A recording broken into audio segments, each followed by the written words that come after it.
So I've been meaning to get this channel off the ground for 6 months. I've done nothing, I've rotted away, and I felt shite. So I thought I'd do an easy video to start with. One that doesn't take much thinking, doesn't take much yapping, and it's probably like 4 weeks overdue. But we're here nonetheless. It's the top 10 albums of the year.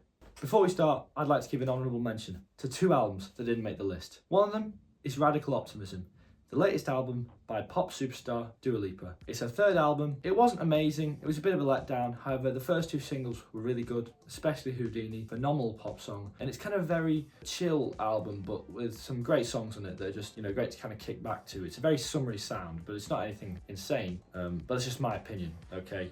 Maybe it doesn't cater to me particularly as I would have liked, but she still made a banging album. Second one would be The Cure, Songs of a Lost World.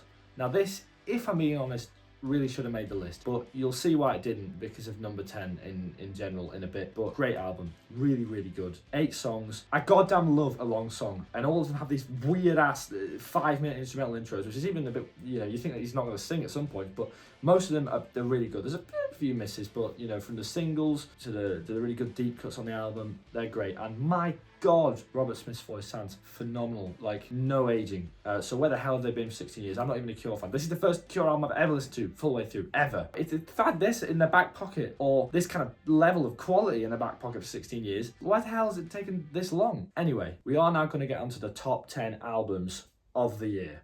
Number 10 is This Is How Tomorrow Moves by VVVVVVV. Now, I said before that really this should have been The Cure. However, I just think that B has had such a great kind of year and put so much effort into it, and after seeing her live, I just feel like it'd be wrong if I didn't include it, okay? As I said, all of this is my opinion, and I think this album is not so much one that is geared towards my music taste, because her first one is quite a heavy rock one, but she's also famous for doing these kind of short, kind of simple little songs like Glue Song and The Way Things Go. And I think this kind of had more of the short, snippy side. But that aside, there's still loads of bangers. And I think as a kind of package album, this is great. I think she's done a great job, and she's really focused on this more personal level with these more emotional songs, and it's not as heavy, and she's kind of knocked it out of the park with what she wants to do. It's a really interesting style with the album cover and everything as well, which it means a lot. The album covers are a massive part for me, and kind of colour scheme and the marketing she's done with it's interesting as well. But yeah, the first single, Take a Bite, is great. It's very Bond songy, and then the second song on the album, California, might be my favourite.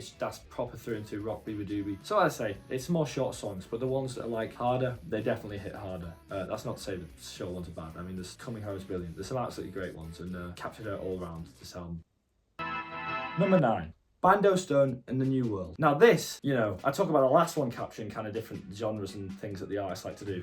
This is a whole multiverse of different genres. The first single was a through and through rock song to the point where it's so kind of musical theatre. It was almost like a parody, but it was brilliant. It was my second most listened to song of the year. Lithonia is a fantastic song, and it is nothing like crazy experimental or new. It's just taking aspects from great pieces of rock and just shoving it into a song. But Childish Gambino, he's not known for doing that, so you wouldn't expect the rest of it to be like that. Second single's more him. It's got this deep vibe kind of woven into it. I don't like rap particularly, but the reason I like Childish Gambino is because he kind of shifted away from the genre and left it to do his own thing. So naturally, when he said this is his last album, and it had the great cover again with the kind of VHS lines down the side, and the whole vibe of retro 80s home video was great. I want to take a look at it because it looked really cool. It had 17 songs, and basically it's like that scene in Doctor Strange 2 where they're just plummeting through different universes because every song is so different. Now, I will say that this isn't perfect, in my opinion. It's not flawless or anything, but I do find there's quite a lot of these just hardcore rap songs. However, the ones that are kind of more rocky or even poppy are really great, especially Dadvocate. What a banger, really underrated, running around, just really cool. And as I said, the 2 singles were great, and the music video for Lithonia is so cool.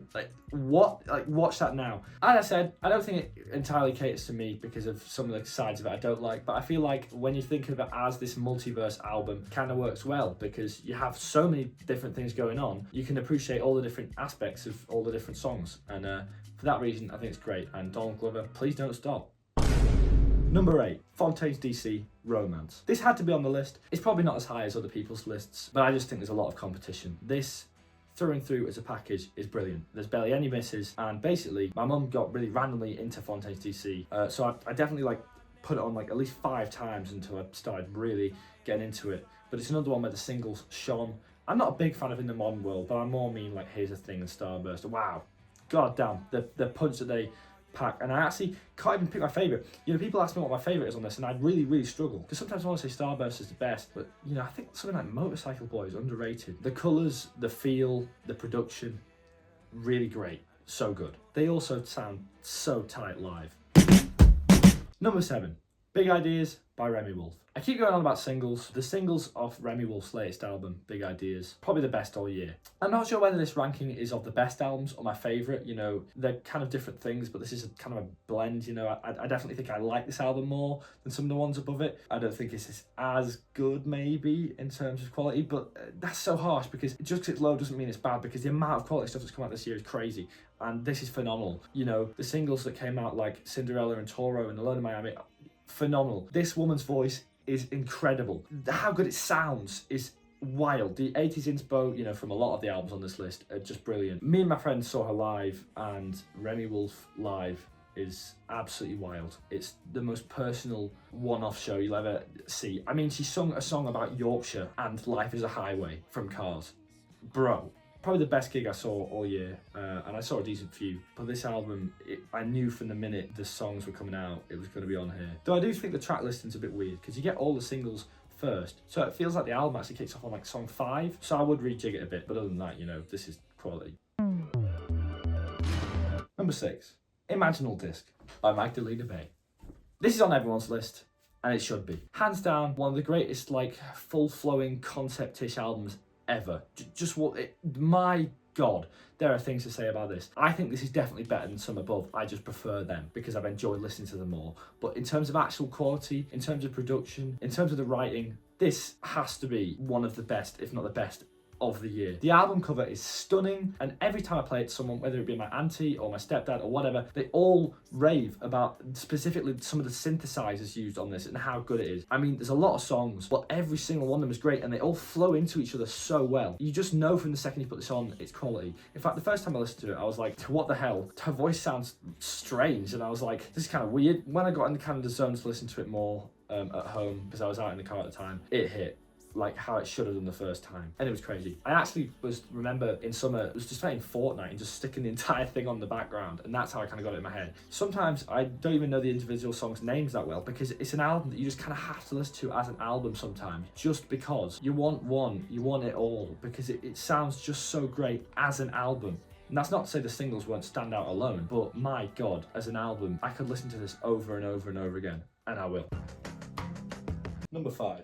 My Method Actor by Nilofer Yanya. This LP has such a vibe to it that I can't describe. I saw it on Spotify recommendations and thought, this album cover's not looking like it's my thing, but Spotify's recommended it to me for a reason. So I put it on, and it kind of put me in this certain headspace that I'd never felt like. It created its own feel, and you know, that's what a good album does. But man, it's like, it's got this kind of bassy sound, and all the songs are so gripping in a way. Honest to God, the emotional depth that this album has kind of put into it. You know, I love a cinematic song. You know, this album is called My Method Actor. You know, it's all about the cinematics really. And Just a Western is the best song off this album. It was also a single. And the kind of build up that has, especially towards the end of the song, is phenomenal. The last gig of the year I saw was Nilofer Yanya in Manchester. I had to leg it across the city while it was pouring down with rain, and I made it in time, and it was great. It was such a tight little venue. It sounded great. I even met Nilofer on the merch stand when I was buying a t-shirt, and she was really nice. The work she puts in is great, and I really hope she gets more recognition in the future, because all of our albums are fantastic, and this one is probably the most unexpected one on the list, because this just kind of popped up in my life, and I kind of delved into her music as hard as I could over the next months, and it was great.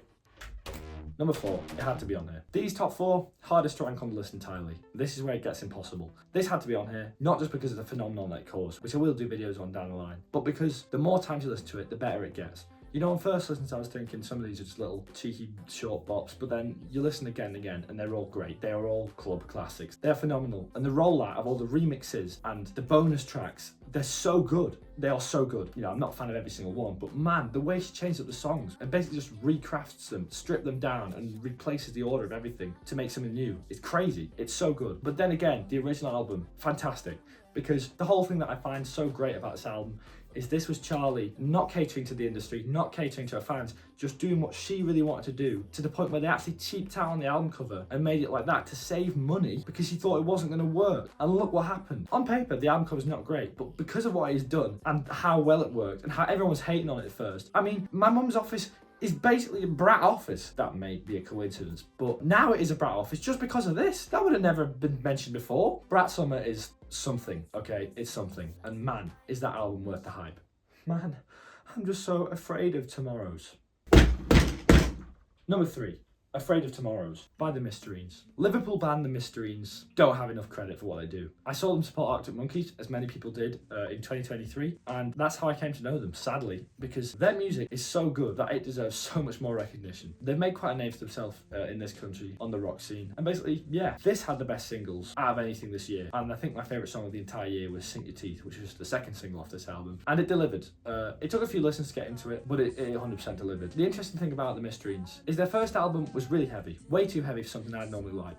But I got into it nonetheless because it was that good. It was just, you know, I could see past the kind of insanely heaviness of it because the vocals and the melodies were great. And with this album, they've actually changed their music to be much more what I'm into. So it's just getting better and better. I mean, there's even kind of vibes of New Order on the first single that came out. They've leaned a bit more poppy and it's worked entirely because they've still got that absolutely killer rock aspect with these insane hooks now. I'm not saying I prefer it when bands go more formulaic because, you know, some bands are known for not following the formula. That's what makes them great. But this little change of just making it that bit more poppy has worked so well. And I think this is great. Give it a listen because some of you, if anyone's even watching this, won't know them and they're fantastic. Number 2. Charm. It was a lonely night in summer 2024 when my friends were not around and I was on Rocket League by myself. Me and my friends phased in and out playing Rocket League. It's a bit of fun here and there, but we were on the biggest break we'd ever had from playing it. So I thought, I'd just play it myself tonight. I needed something to kind of relax me, to make me feel a bit more chill, and I came across Charm. I knew about Clairo, I knew about some of the singles, and I'd listened to Thank You, and I was like, that's kind of a weird song. And I put it on, and this made me feel things I've never felt before. I feel like I'm saying that about everyone, but the way this album is produced, the sound of the 70s, everything about it is perfect. This is the perfect album. The singles and main standout songs just sound so great in any context. I think the album cover is great. I think it's such a good cover, and I think that it matches the vibe entirely to this record. Honest to God, there was no album I wanted on vinyl more after hearing it than this, and I finally got it a few weeks ago. Oddly enough, the little centre circle bit in the middle got printed twice, so it's kind of puffed up, and I felt like it was playing the record a bit badly, and then I peeled it off, and there was a whole other one underneath.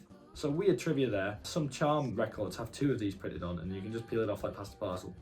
Anyway, it delivered, because this album was meant to be listened to on vinyl. It sounds like it was just taken out the 70s, but I can't tell you how fresh that sounds today. My God, it made me listen to all of her stuff. I found so much good music, but this is definitely her best album. And I don't think I've replayed anything more than this, considering it only came out halfway through the year. Number 1, Hit Me Hard and Soft. Though this may seem like a generic answer, I don't care. We all knew this was going to be great, and it was better than great. A Billie album coming out it's an event, okay? I remember when the last one came out, I wasn't even a fan, but I listened to it the day it came out and I thought, damn, that has a few good songs in it, but it's not that good. And then I got really into it in the next few weeks, and I bought the vinyl of it in like early 22. And in that time, I become a full Billie fan. So when this was announced, it was the first Billie album that was coming out while I was a fan. My God, did it deliver. I love cinematics. I did a 2-year filmmaking course at college, and I'm always thinking of songs that would fit in a certain scene or scenes that would fit with a certain song. And this Billie album is the most fantastically produced Hollywood album ever. Oh my God. The opener is fantastic. The transition into Lunch is insane. She just captures everything in it. And again, I feel like I'm talking about an album that people will be sad because it's a bland choice. But this was everything we wanted it to be. And it came out of nowhere almost, because she dropped it so soon after she announced it and there was no singles before. If this doesn't show that Billie's got range, I think the vocals on this are probably some of the best I've ever heard in my entire life. You know, Billie used to be one of those artists where people would just be like, oh, she just whispers. No, not after this, because her vocal range is the best I've ever heard. I mean, Birds of a Feather and even just how good that sounds is crazy. The amount of different tones and sounds that she can produce out of her own voice in this album is phenomenal. Her and Phineas did a fantastic job, and every single one of these songs is amazing in its own brilliant context. My favourite will be L'amour de ma vie, because it sounds great, and then you've got that nuts auto-tune bit at the end. Yeah, these are great. I currently own 4 of these on vinyl, 5 if you include the one that I bought for my friend, and I'll definitely be gunning for more of these soon. One more thing that I'd like to say is that Chapel Roan's album was not on this list. That album was christened in 2024. It became the phenomenon it was in 2024. She became huge in 2024. She became massive in 2024. But that album actually came out in 2023. So it legally can't be on this list. You know, this ain't the Grammys. You can't nominate things that came out at the end of the year just because it didn't have enough playtime. You know what I mean? What I will say is that would be at the top of the list if it came out this year. So in case anyone's wondering, if anyone's even watching this, that would be at the top, fully honest. I don't think it would be at the top of 2023 because there was such good competition then. But out of this year, great. This was truly, in fact, the year of pop music, the greatest summer of pop music I've ever lived through. The pop music of this year has taken a lot more inspiration from some of the past great eras, mixed them up, and it's been great. So yeah, if anyone's watching this, if this even comes out, thanks for watching, and I hope there's more soon. P.S. There was only 2 male-led artists in this entire list. This year was for the girlies. Alright, just for some context, this video started getting made a long time ago, but it is my first one, so I'm kind of figuring out how I want to do the edit styles, and I don't think it's perfect because I've really tried to push through and get it done in time for the end of the month because it's already very out of date. But I hope you enjoyed it, and if you got this far, it means a lot, and there'll be a lot better stuff coming. So sorry if I sound kind of cringe or just not thought through because I was trying to just get it done and over with. But I'll definitely be more myself in the next few videos. But yeah, most of you watching I probably know now, so have a good night, homies.